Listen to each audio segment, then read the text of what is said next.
Welcome to Ben Navarez podcast with your host, Ben Navarez.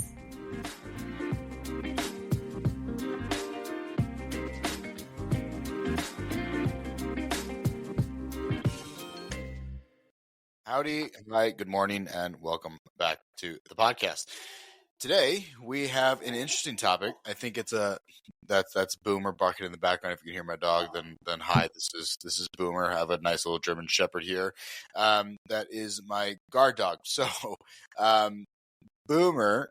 So we're here talking about an interesting topic this month. I think is if you follow like the Joe Rogan guys or any of the Your Mom's House guys, so Tom Segura, Bert Kreischer, Ari Shafir, these guys, they do every single October do a sober October, right? And so I have decided, and then associated with the lack of alcohol and other substances, they also introduced a specific challenge of the month per the year. So I know a couple years ago, I think they did like 15 hot yoga classes in the month. This year, I did. I'm doing the no alcohol for the month, and then I did 6 days of fasting. So my goal was 7, I made it to 6. I started having some jaundice, so my yellowing of my eyes, my liver started to do not so happy things, and I started to wonder how much influence the alcohol that I've had in my life has influenced my inability to be able to process fats very well inside my liver. So if maybe I'm going to get my test done here shortly, maybe have fatty liver disease or some just damage to the liver that's happened over the long period of time here of consuming alcohol. So we have Clifford in today talking a little bit about just I think men's health overall. I think all people can kind of take from healthy habits in general, but then also learning about what the booze vacation is. And so Clifford, thank you for coming on, sharing with us a little bit of your story and some fun facts for us today. Hey, Ben, thanks for having me on. Sounds like you could be a candidate for a booze vacation with that profile. How much just kind of regular recreational drinking, a few beers on the week during the work week and maybe a few more on the weekend, or what was your typical pattern? Just curious. It kind of depends. So during college, it was much more aggressive than that. I mean, that's for sure. I mean, we're talking about oh man, it's hard to put a number towards it, but I would say probably an average of about 5 to 10 beers a day, and sometimes obviously more, sometimes less, sometimes not at all. I was competing in powerlifting at the time, so I think like that competitive nature is just it's intense, and I think that a lot of times the more I talk to other coaches and other people who are elite athletes. I competed for Team USA. So you have this level of like dopamine that you're receiving from being on this big stage of competing in front of all these people. And then you kind of lose that. And then now you're like, man, where can I find that next kind of similar hit or fix of that winning those gold medals and being able to say that you're competing at an elite level. And so it turned out to, I think I rationalized my consumption of alcohol by getting into creating my own syrups and my own cocktails. I took cocktail classes. I hosted cocktail classes, so it was like a whole selling point for me. And I really enjoyed the experience behind like creating the fixings that can go into my cocktail, and then I get to create something new or fun to actually consume. So like, yeah, I've created the syrups, and then I go ahead and add in then I had to add in the booze afterwards to make maybe like a Mai Tai. And then I get really into making Mai Tais and trying to perfect that recipe. And then, well, I have to taste them, right? Obviously. So then I have, 3, 4, sometimes I would say on average about 3 a day after my time in college is right about probably a good average. Gotcha. Yeah, no, you're in our sweet spot. I played water polo, and yeah, I think pretty much any guy growing up, pretty embedded in the culture, and yeah, there's a lot of nostalgia, a lot of good times, and you're going to find it everywhere. And, as you age and with wear and tear and especially when you've worked out intensely, whether you're weightlifting, water polo, you're really doing a ton of conditioning. And then, you get a 9 to 5 or whatever family, and you're kind of still eating kind of, for sport and drinking for sport. And your body doesn't respond as well. And it could be a little tricky because I think you're kind of still trying to keep that same identity. You're still that same person, but, circumstances have changed. So it could be kind of a little bit of a minefield to get through for sure. It's tough, man. It's hard to get out of that lifestyle. I mean, it's fun. Like, right? I think we see it as the immediate, like, oh, it's gratifying. It's a good time hanging out with the boys, just, shooting the shit. And then we get to wake up and then oddly enough gets to do it all over again. And the older I got, I was like, dude, I have 2 drinks and I feel foggy in the mornings. And it got to the point where I guess it was like I continue to say I'm going to stop because I feel the effects of even just having 1 or 2 drinks in an evening, and I wake up the next day and I'm working with clients or I'm communicating with people, and I'm like, man, I got to go for a run. I got to recharge a little bit or restart my engines, and then I can operate as a human. Yep. No, that's our sweet spot. And that similar story. Just started partying in high school, played a bunch of sports. Yeah, it was just super,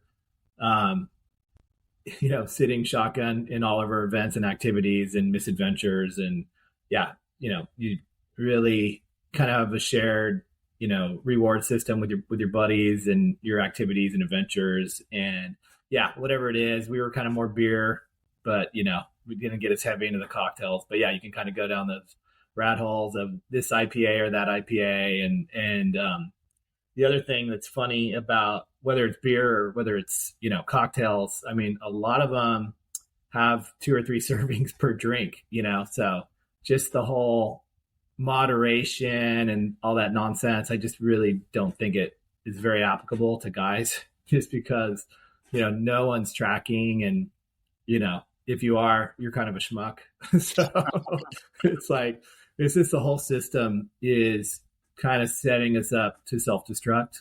And, I kind of had to come to terms with that because, I had no intention of stopping. But I just had a pretty decent barometer of, looking and feeling good and taking good care of myself. And then having that kind of start to erode into my, late 30s, early 40s. And so I kind of had that moment where it's like, okay, I'm going to check this out. So I took a year off and, it was just so impactful and kind of the key to happiness and the fountain of youth. And, started to have those conversations with my buddies that, they know and trust and like me. And still it was very difficult to even have those conversations just because I think, and as you're kind of hitting on, hey, it's fun and it's a reward system, but I kind of, if you can step away, I think you get some really powerful insights. And so it's not sobriety. It's not pointing fingers or pushing sobriety. And a lot of my peers aren't looking for that. I'm not either, but ultimately without kind of a purposeful break where you're getting 3 to 6 month minimum because it takes your neurocircuitry several months to kind of normalize.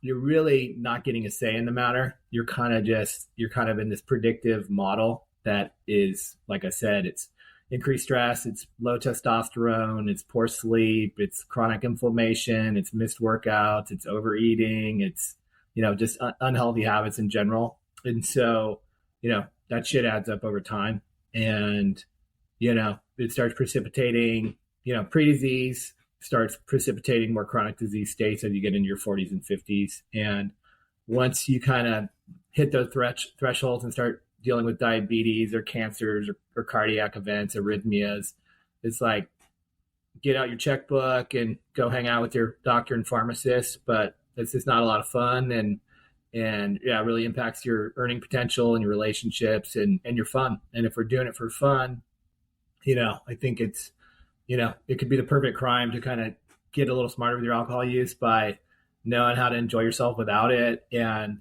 yeah, kind of turning off a lot of those negative feedback loops that guys can easily get stuck in. And so that, that was kind of the impetus behind creating this, ultimately, I think a health and wellness movement, just because, like I said, I think it's so easy and quick to get fantastic results when you take a break from alcohol, because you're just able to kind of vastly improve a lot of these core foundational systems like your sleep and your diet and your mindset and your habits, and start stacking up wins and losing the weight and getting stronger and getting better in business and making more money and waking up feeling great. Kids habit forming as well, just like anything. And I think a lot of the fun and association with alcohol is, it is a depressant, and it does, screw up your sleep and your hormones and your drive and your libido. And so I think it really keeps a lot of guys stuck in kind of these survival mode states, even if they're crushing it with work and business and have great families. On paper, the day to day, you're usually not feeling very good. You're usually not getting as much done. You're not as focused because your brain's like shrunk and frazzled. And so it really creates these negative states where you want to escape, and you want to get to the weekend or to the game or whatever it is. And so, yeah, you kind of get stuck in these negative loops where the reward and the relief is kind of perpetuates this system of drudgery. And so, yeah. And then with tolerance and age, you start drinking more, and that just precipitates kind of further erosion of health and wellness and lifestyle stuff, like looking and feeling good and performing well. You said a couple times already, and this is one of my questions, but like you said a lot of good things in there. You said you're in our sweet spot. What do you mean by? Part of it's like I don't know that I like this, man. Like, no, yeah. How old are you? I'm 27. Okay, yeah. So you're on the cusp, but no, and like I said, I'm 51. I'd say our sweet spot is kind of 30s to 50s. I think a lot of the millennials, they have dating apps and they have weed and they have all this stuff that we didn't have, where, back in the day we'd have to get buzzed and try to talk to girls, and now you have all these apps and stuff like that. But, yeah, it's inherent in the system. And so you start in high school, you go to college, and it's this work hard, play hard, mentality. Then you get out, and then it's like, hey, cool. Now I got my own fridge and, out of the house. And so it really perpetuates. And, it's kind of like your 401k. The sooner you can figure this out and get smarter with your drinking. And again, it's not about not drinking. It's about kind of drinking much less and kind of staying out of these negative feedback loops. It's, in particular, when you're like binging on a regular basis, you're just really kind of messing up a lot of systems, and you're really ensuring that you're not going to stop. It's a very predictive model. So if you're going big on the weekends, you're going to go big the next weekend, because like I said, for the same reasons, as far as those lower states and yeah, just trying to feel good and blow off some steam with the buddies. And it's going to be at all the events anyways. So yeah, that's kind of what I meant. I felt like as I started to be around people who were making more money, it became much more of a, not a necessary item, but always an accoutrement to any party. It was we'd close, a couple $1 million deal, and then here we are, everybody's at the bar, everyone's getting drunk, everyone's having a good time, and then everybody takes kind of the weekend to recover, and then we're back on Monday, and it's like a conversation in the office. It's like, oh man, that Friday night was pretty wild, wasn't it? It's like, oh man, I felt terrible Saturday morning, but I got up and I went for my workout and I did my thing, and then now you're back on the grind, and then you're having the conversations in the office, and then all of a sudden you're sitting down having your meeting, and everyone's like, all right, everyone had a good weekend, yeah, okay, now let's get back to it, right? And it what started to get me was, and I think you said it, it's you can make more money, and like if you tell any person who's like a high achieving individual, like no, like, you can make more money and feel better if you just drank less. And it's like, wait, you're telling me all you got to do is have less alcohol and I'm going to make more money? Clifford, sign me up. Like, what are we doing here? And then it was also honestly as what's the word? As superficial as it may be, I was like, man, that's a lot of calories. I mean, that's like 150 to 200 calories of some straight sugar every single time I'm consuming. And for me, that became more and more of an eye opener for me. I was like, man, I can't lose weight. Alcohol increases estrogen, and so I'm retaining more fat, and then increases cortisol, and then it's just nothing of this is really good. It really is a poison in the brain, and I like my brain. Like I like I need it for this kind of stuff.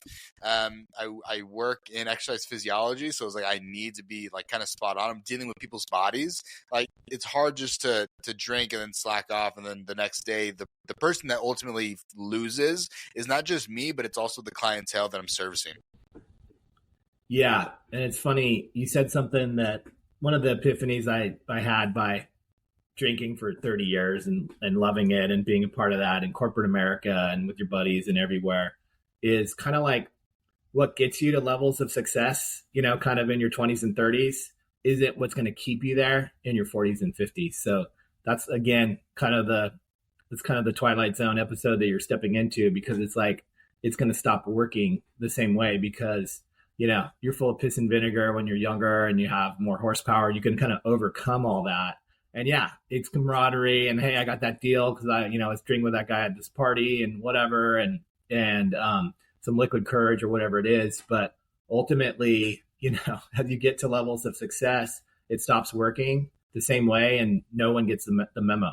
So now you're a different person. Now you're not a kid anymore. Now you have more success, you have more money, you have more responsibility, you have more wear and tear. And so if you're going to try to play the same game you're playing in high school or college or whatever, it's not going to work as well. And ultimately, it's going to be your undoing. And not only will it impact the success you have, but it'll also impact, your gratitude around it and you being present in those states to really enjoy it.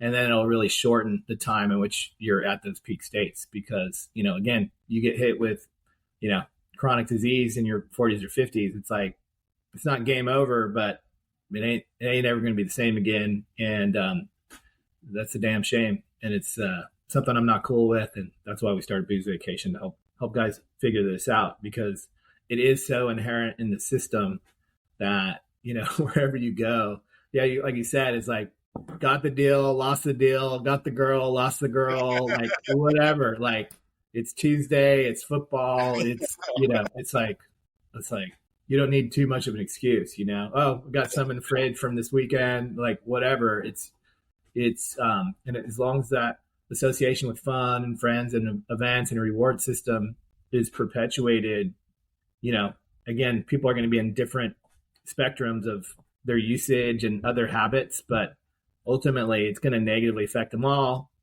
And so it's just a matter of, and again, we're talking more long-term stuff, but yeah, it could also, really kick you in the nuts. Like, whatever, you get a DUI, you do something inappropriate with a coworker. Like, I mean, you fall out of a cab and hit your head and get a brain injury. Like my buddies have done that. Like you jump off a roof and break your back, like, missing the pool. My buddies have done that. Like all kinds of fun and games can go pretty south, in the wrong conditions.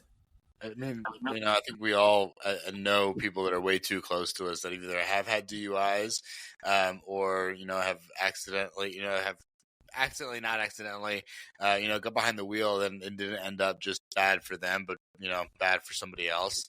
I've definitely been in that position where I've definitely driven behind the wheel, and I'm kind of, I know not necessarily something to be proud of, but it's definitely happened, and it's not like I'm the only one, and so it is what it is. It doesn't make you better or worse. It's part of the system. Again, like if it's there, like if you're at the event, like you got to get home, like you're probably not going to plan ahead for all these things, and so again, it's part of the system.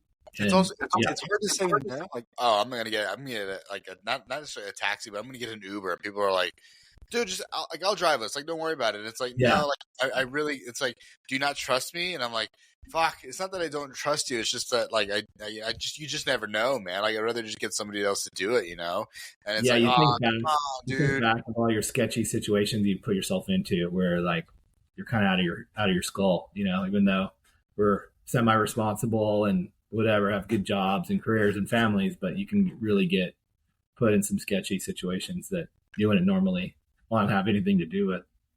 I think we look at it as like, oh, that wouldn't happen to me. Like that's for someone of lower status, lower class. I'm not that bad. Like, come on. But in the moment, you're just as bad. Like there's no difference. It might be a different car, but there's no difference between the act of what you're doing.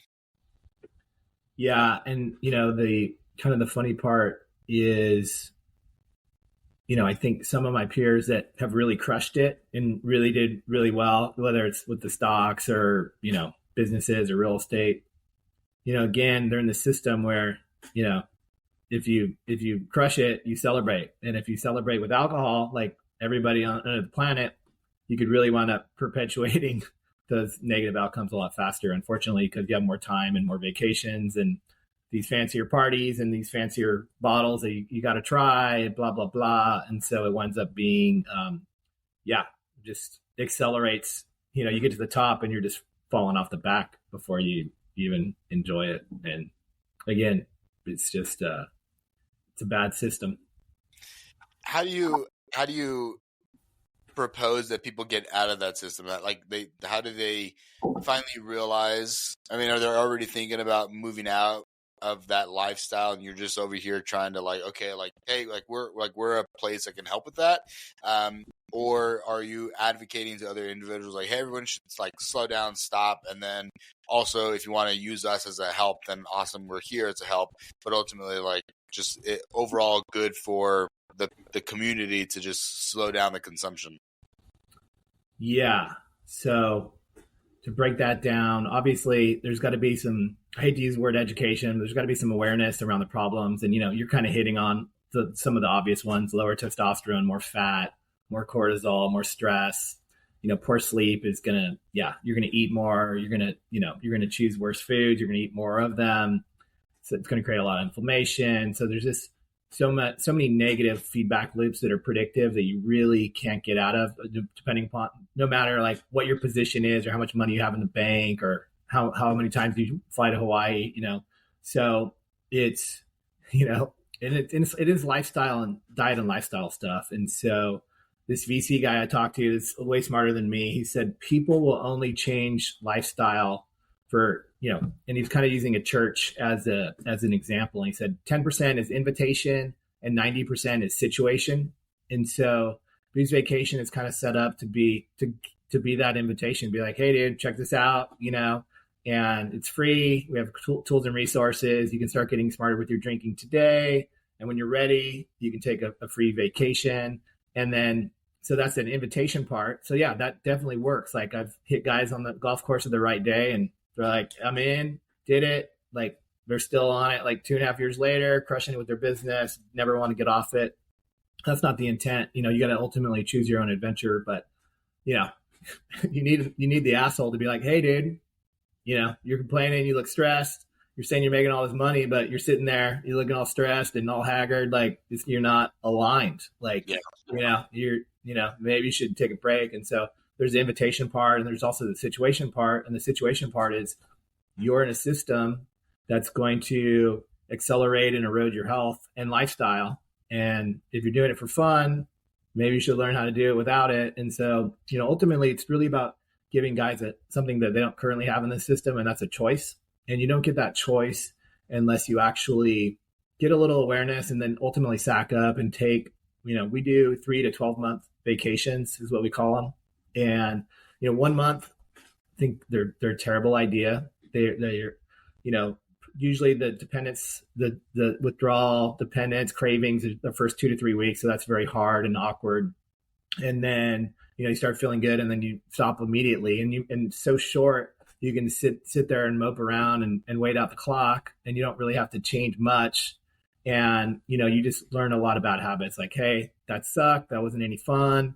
And then you go right back to drinking right after that. So you really the science says you need to, 2 to 6 months minimum to kind of rewire the neural circuitry in your brain. Like you've permanently like increased stress hormones and all these different things. And so, yeah, you kind of have to give it time. And then also socially, you need to get the at bats and be able to like navigate socially and learn how to have fun without it. And, it's not that hard. It just requires you. It's like anything, you got to do it. And, there's some great non-alcoholic beers and cocktails. And so, you might not stay at the party till 4 a.m, but you can go home early and go have some sex and get up early and hit the weekend running. And your buddies that were there till 4 a.m. are moping around on the couch watching reruns and, and having unproductive weeks. And it's like, it's not the best return on your money, especially when,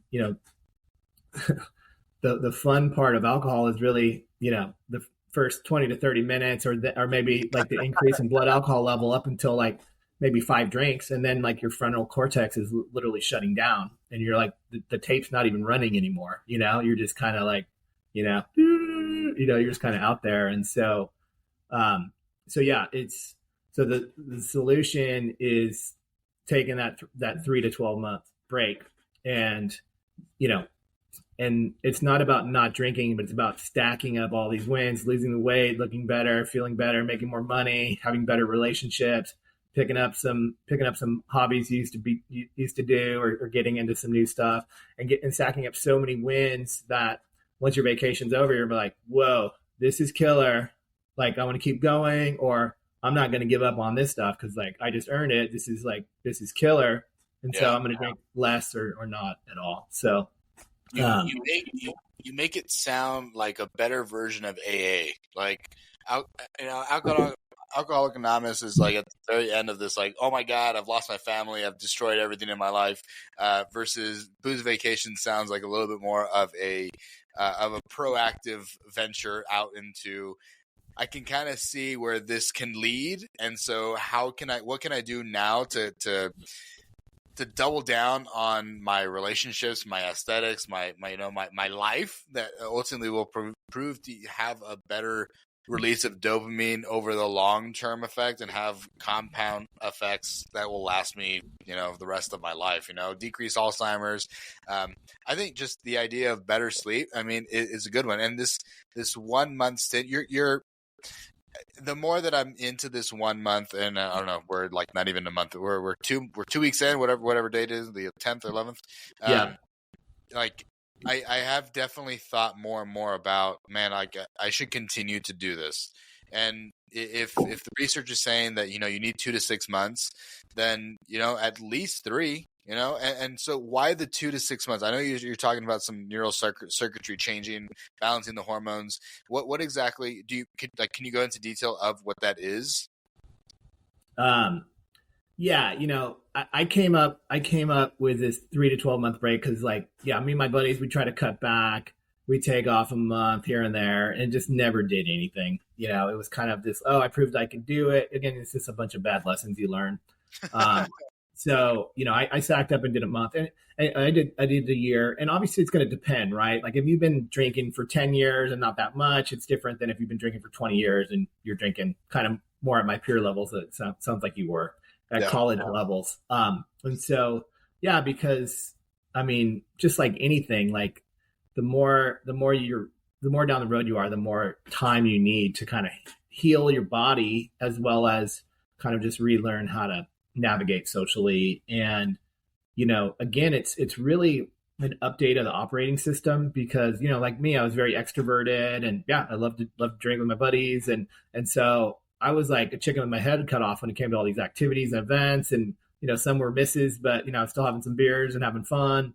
But, as you kind of lean into yourself a little bit more and get a little bit more fit and have a little bit more time and space and more time, money, energy to kind of, build yourself, you're going to start kind of going in different directions. That doesn't mean you don't hang out with your buddies or whatever, but things do change. And there's trade-offs, but and so that's kind of just part of this adventure. But, ultimately we are not serving alcoholics. We have no expertise in that area. I'm just kind of hitting my peer groups that are kind of semi-responsible recreational drinkers.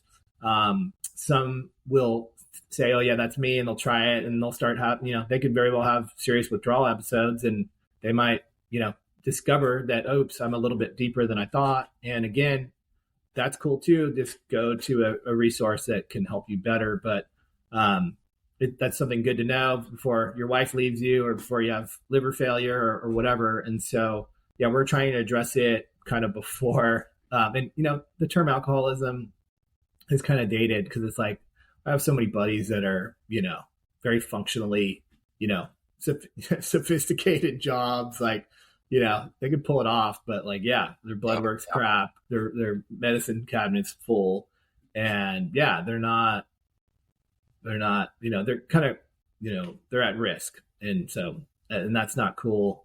And, I don't like where that's headed. And so, yeah, it's, you gotta hopefully figure that out. And like I said, you could use that time to really kind of start restoring your health and get used to looking and feeling good. Cause like I said, I think guys get conditioned to kind of look and feel like crap, and they're kind of okay with it. And they kind of try to jimmy it up with some more coffee and whatever, fast food, whatever it is, nicotine, kind of stack it on, whatever. So yeah, we're trying to break some of those cycles and kind of keep it simple, get the community together. I think some of the big challenges, what am I going to do? Again, I think they associate it with part of their identity, part of their fun and wild side. And so it's kind of rediscovering themselves and building themselves up and figuring out how they want to operate with it, after vacation, which again, I don't think the solution is, oh, you can never have a drink again. Like, that's, again, not relevant to my peers. And if I said that's the solution, like, I would get 0 takers. But yeah, it's kind of just giving them that choice where right now they don't have it.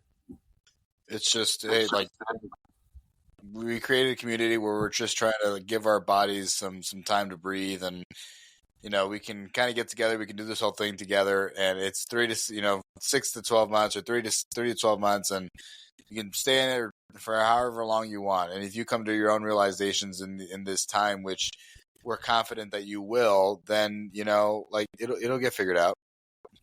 Yeah, and just making it fun and aspirational. It's not like we're not giving you any tools or resources. We've thought through a lot of the stuff around, what non-alcoholic beers we like, what to say, how to say it when, someone asks why you're not drinking.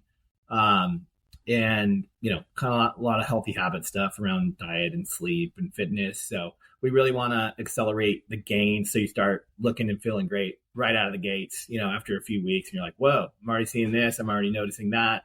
You go to a party and people are like, whoa, you look different. Your face isn't as round, your eyes are clearer, there's a lot of noticeable wins. And so just kind of get them in that momentum. So get that flywheel turning in the right direction. And then, yeah, it's just kind of, again, it's ultimately a choose your own adventure, but you're just going to be doing a lot more activities and looking and feeling better. And when it comes to longevity, another thing that came out that's pretty important is men should have testosterone. They should be lifting heavy things. They should be gaining muscle mass because, yeah, you're going to lose that on the backside of 50. So if you're not taking care of that now, like a slip and fall in your 60s could lead to an infection and a bunch of other stuff. And then you're just losing additional muscle mass. And like, even if you like pull it off, like your quality of life is going to be pretty crap. You're going to have a lot of aches and pains and strains and not getting around much and,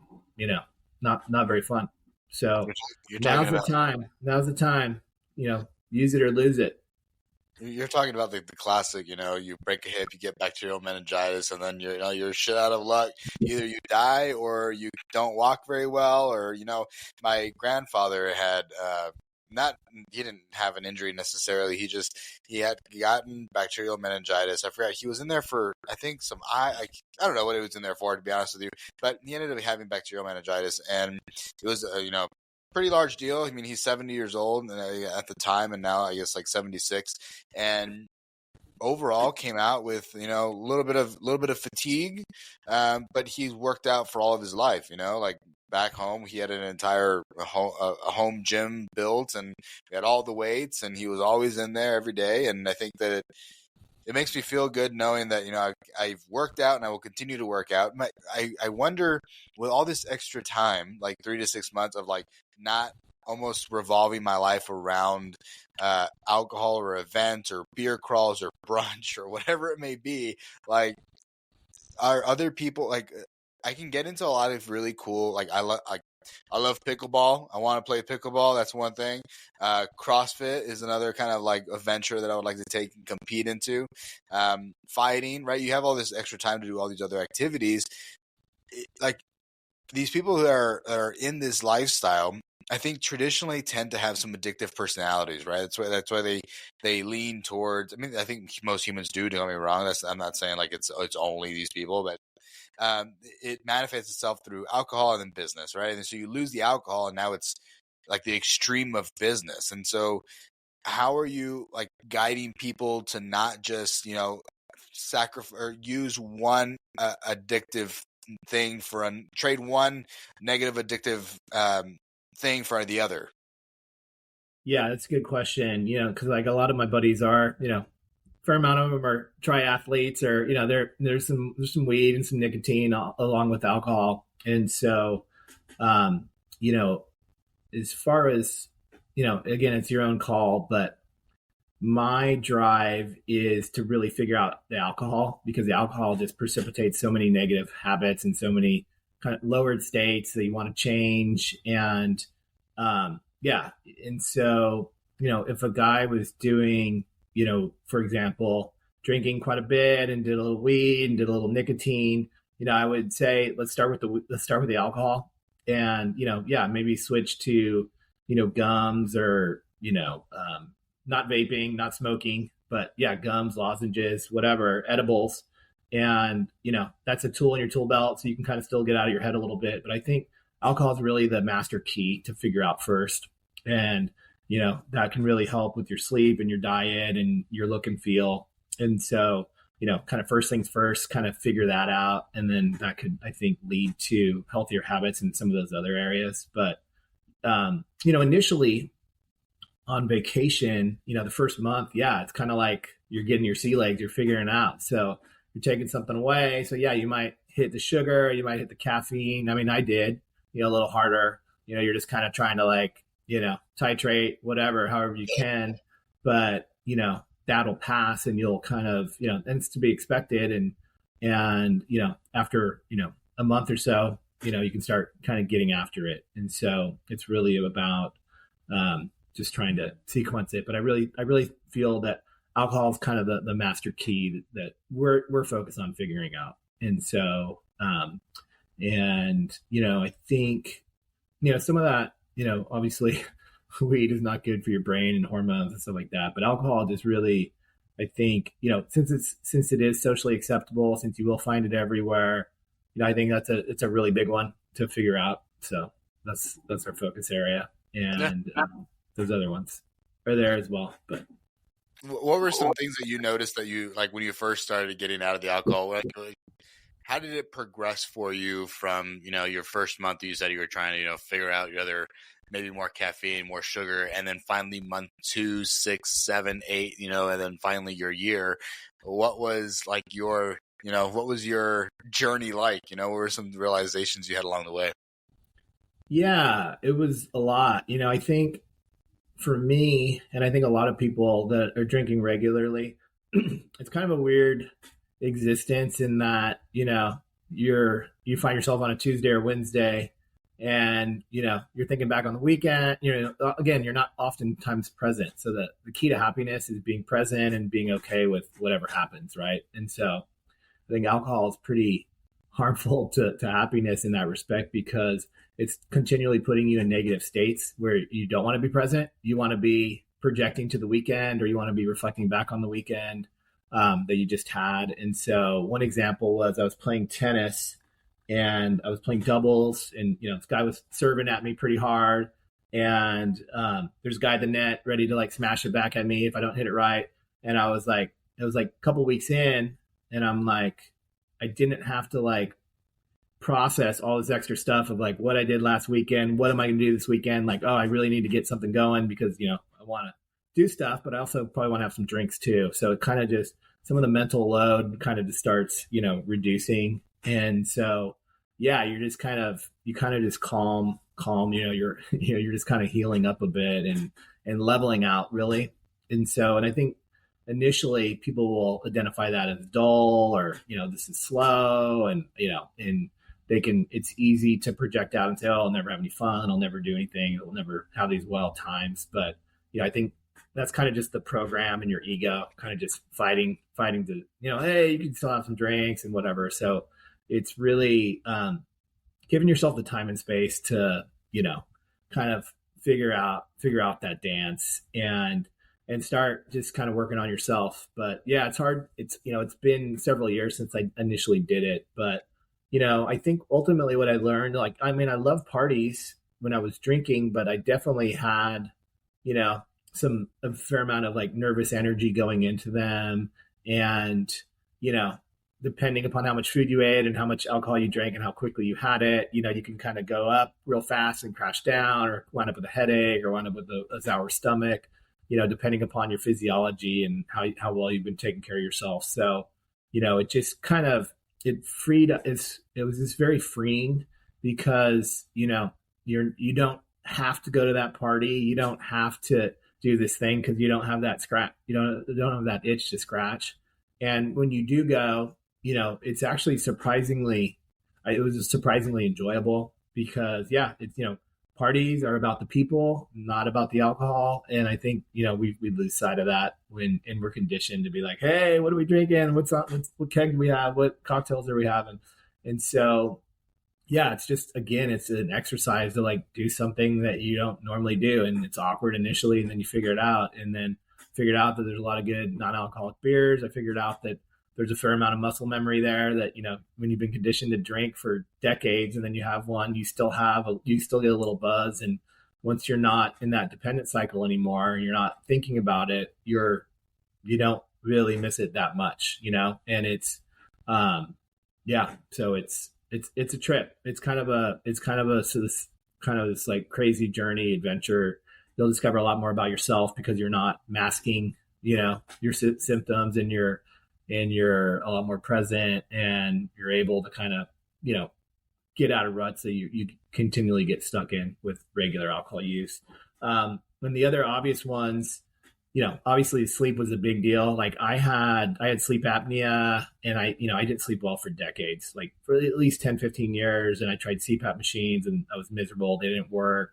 I tried different mouth guards, and nothing was addressing the root cause of it, which was probably my breathing. You overbreathe, you mouth breathe, you don't breathe through your nose, and you're revving up your system by overeating, over drinking, over caffeinating. And so your timing chain basically gets completely out of whack, and it's just like turning super fast. And so you're never able to like calm down. And so, yeah, your body's just completely out of whack. So I was able to have my body kind of, heal and get better. And I just found that I was able to lose weight a lot better. My fitness levels really increased. My sports performance really improved. Like I played tennis, I kind of got advanced to this higher league. A lot less wear, a lot less aches, pains, and strains. You're just healthier. You're more level. You're more present with your kids. And whatever. There's occasionally an edible or whatever. It's not like it's like total sobriety, but it kind of felt like the perfect crime, really, because I didn't feel like I was missing out. But yeah, it was groovy, and yeah, that's what it was like.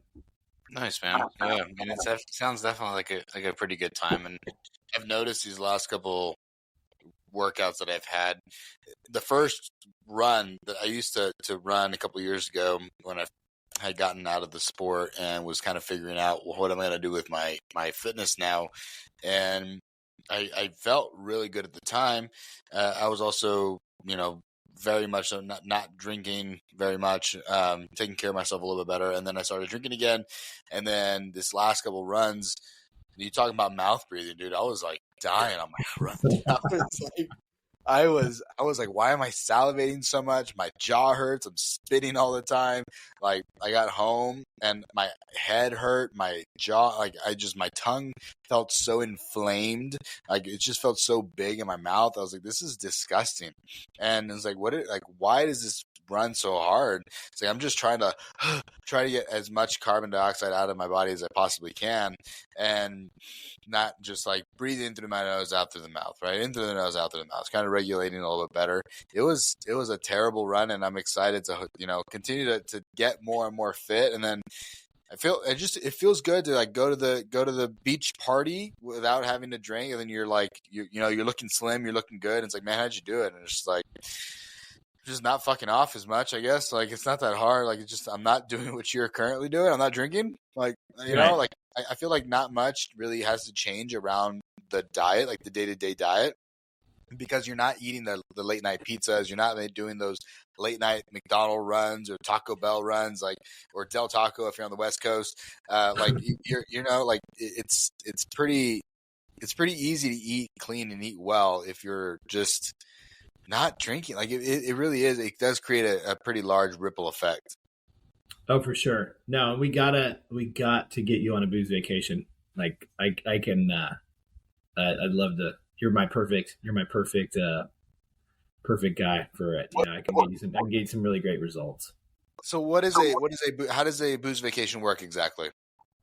So, so we have free resources. So, again, if, you can take some challenges, you can get a U versus booze PhD in 20 minutes where you can kind of do a self-assessment of your health and quality of life and kind of learn some stuff there. We have a manifesto where you can where you illustrate a little bit more of, the system you're in and what it's going to perpetuate and cause. And, if that inspires you to say, okay, I'm going to, really question, is booze really benefiting me? Because if you can't question that or challenge that, and if you still think booze is benefiting you, and then you try to take a break, it's just not going to. You're going to be pissing up wind. You're going to find everybody's going to be like, "What are you talking about?" So you really, you kind of need to come to terms with that, and hopefully get enough, in effort and education to go, okay, yeah, no, I'm not cool with this. I want to, And again, it's not a lifetime declaration. It's not like, any finger pointing. It's a break. And if you can't do it, you might have a problem. And if you have a problem, like, that's a big problem. But we have tools and resources in community. So we have playbooks on kind of how to navigate. It's kind of purposely kind of skinny and quicker and simplistic to kind of not overburden you. But we're building out, and then we're going to be building out a lot of health and wellness kind of tips and tricks. We also have a Booze Vacation 6-pack, which is kind of our online kind of paid offer that's much more robust. And we have a lot of free videos on how to navigate parties and how to update your mindset around, alcohol and fun and events and kind of just how to upgrade your life as quickly as possible. We have the community, and we're working to, get some sponsors and ultimately we're going to be changing and influencing people's lives and their buying habits. So they're going to be buying Vitamixes and, Peloton bikes and supplements and workout equipment and taking different courses and meditations and different things to build themselves up. So, we'll be doing a lot of fun stuff. It sounds like a good community, man. I think, like, as I continue to progress down this road, it's a good remembrance of, like, buying the supplements and buying like making my own protein shakes at home. And I used to have access to like a home gym, and so now I'm rebuilding that kind of here. I moved to Las Vegas, and so even more so, like it's in your face everywhere. The casinos, I mean, you got free drinks everywhere. It's kind of the culture, and so it's a good reminder, just like what those times were like to work out outside, like being in the sun, getting, putting the sunglasses on, getting in shape, coming home and looking yourself in the mirror and just being like, man, I'm feeling good, looking good today. What else are we going to do today? Right. It doesn't stop here at the workout. I know I'm not going to go out and drink. So like, what are my events that I'm going to partake in this, these next coming months? More podcasting. It's going to be how else I'm going to fill that time that's going to be ultimately productive for what I want long term. And so, I booked, 6 podcasts a week. And sometimes some weeks I have 9. And so it's just filling that time a little differently. That really does that aligns more with what I'm really looking for in life. And, if I want to have a drink as a celebration at some point, then maybe, right? But I think why have, I don't know, why have the drink? There were times in life I would spend like $400 on a glass of whiskey, just like stupid stuff. It's like, why spend $400 on a glass of whiskey when I can go spend $400 on a flight, to New York or to San Diego and go get a lunch or a dinner at a nice little restaurant, or just go to a park or go watch a show. Something that'd be probably ultimately like adding to my filling out the bucket list that I've always thought I was going to fill. And really it's just using those funds towards something that's going to be more beneficial.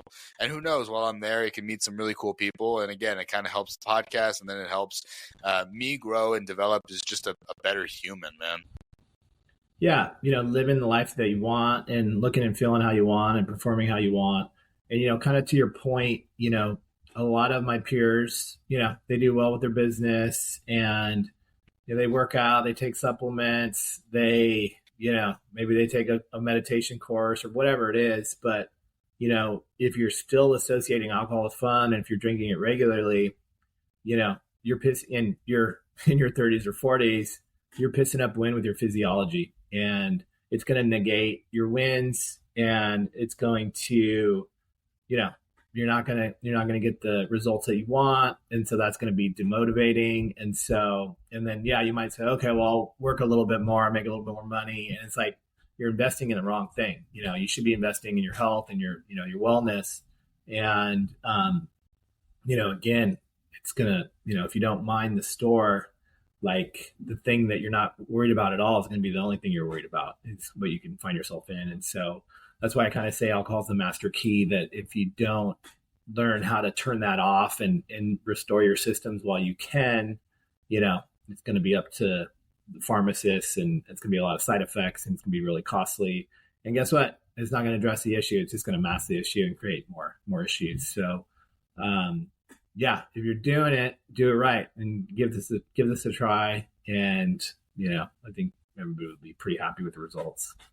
I find a lot of value in community. And so I think about, like, what if it feels good to go to a fitness class. Like, let's say, I think a lot of people like to go to, even if it's, Orange Theory, or if it's some sort of combat class, MMA, jiu-jitsu, like all these things that are pretty big today, or CrossFit, and you're going to these classes, powerlifting, and you start performing well, it feels good, and you take that momentum with you into your next meal, and then your sleep, and then your job, and you're just you walk around more confident. I kind of like telling people, like, I'm not drinking. Like, why? It's like, because I don't want to, like, because I'm not just an unconscious human who's just like repetitively doing the same shit over and over, knowing that it's going to be bad for me.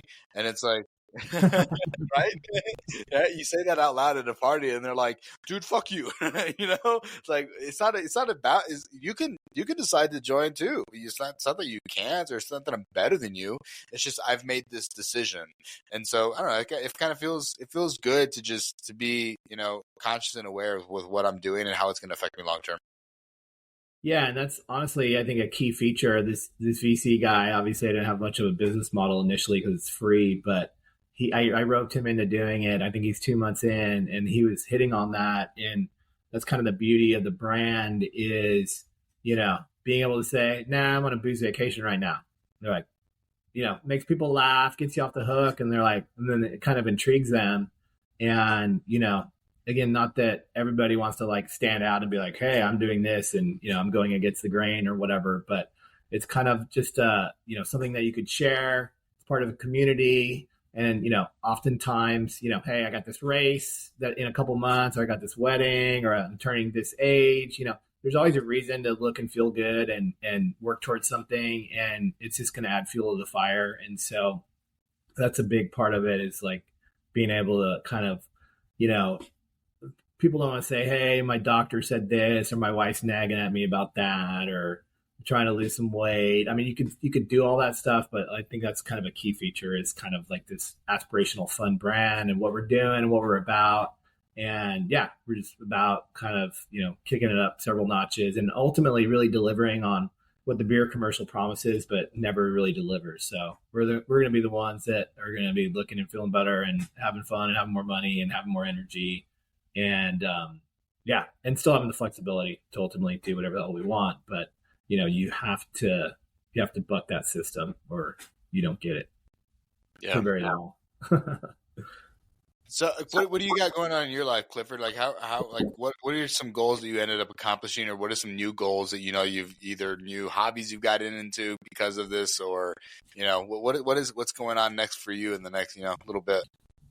Yeah, so I was turning I was turning 50, so I wanted to be able to still kind of feel and act like I am in high school. Me and my buddy went to Nicaragua. We surfed 6 to 10 foot waves in a third world country, and I didn't get killed. And we got some fun waves. So I did that for my 50th birthday. That's cool. And yeah, I'm playing tennis at a pretty high level. I'm pretty active. I'm healthy. I'm not on medications. I figured out my sleep issues, which was very vexing and very, really, really sucked not being able to sleep well, and really affected my performance and my mindset and productivity. And yeah, I have a consulting business. I design employee and executive pay plans for pre-IPO tech companies in California and the Silicon Valley. But yeah, kind of found my life's passion and work, and we've done a lot of good work with the marketing and creation of this movement. And obviously it's a tricky one to navigate, where you don't want to be a dick, you don't want to be pointing fingers, but how do you broach the subject and not turn guys off? So it's been a fun marketing kind of exercise, just kind of how to message it and how to come up with offers and figure out it. And so, but no, it feels really good. We got people signing up every day for different adventures and vacations, and the impact that it's had just on the people that have done it have been really, really crazy awesome. I think it's again, it's a very predictive model that everybody's just gonna you just have so much more time, money, and energy that exponentially kind of compounds. And so you could just do so much and do a lot of good and have a lot of fun and really improve your performance in businesses. So yeah, it's fun to be a part of, and I'm really excited to see where it leads. Beautiful. Where can people find you, man? bevvy.com. Cool. I'm gonna. You have my email. I want you in. I'm not playing. I'll send you the 6-pack and everything, and I'd love to have you in there. We could get that liver cleansed and strip some fat off that, and have you looking and feeling great. Yeah, man, I'm game. I mean, what do we got to lose? I mean, what's the year of my life? I mean, at the very least. Love it. Man, you have a lot to gain, and yeah, you could always do whatever the hell you want after, but I think it's important that you just stay on the journey and adventure and see where it leads, and make that decision when you get there, and not get in your head and be like, oh, I think I will, and then I'll do this, and people can talk themselves out of it. But yeah, once you kind of make that decision, it can be really freeing and a really fun adventure for sure. Cool, man. I love to hear it. So boozvacation.com. Make sure you guys go check them out. And then we can all do it together. We're gonna do this thing. So we'll see how it goes. I think it'll be a fun time. And then hopefully, as I continue to compete more and more, I think it'll be a good I mean, it's been years since I've spent, like I said, I've taken an entire year off of alcohol. So I think it's rare for most people, to be honest with you.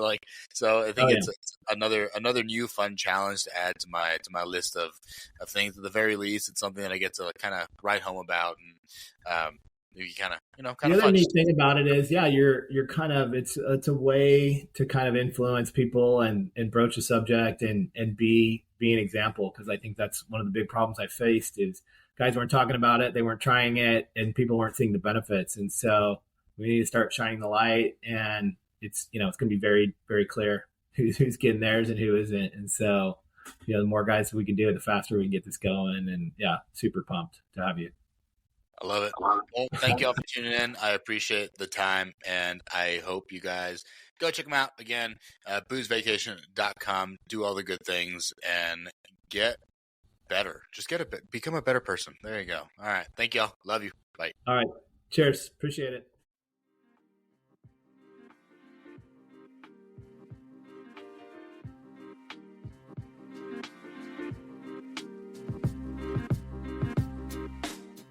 Thank you for listening to the Ben Nevados podcast. Check us out on iTunes, Spotify, and all other major podcast hosting platforms. Be sure to leave us a 5-star review on iTunes.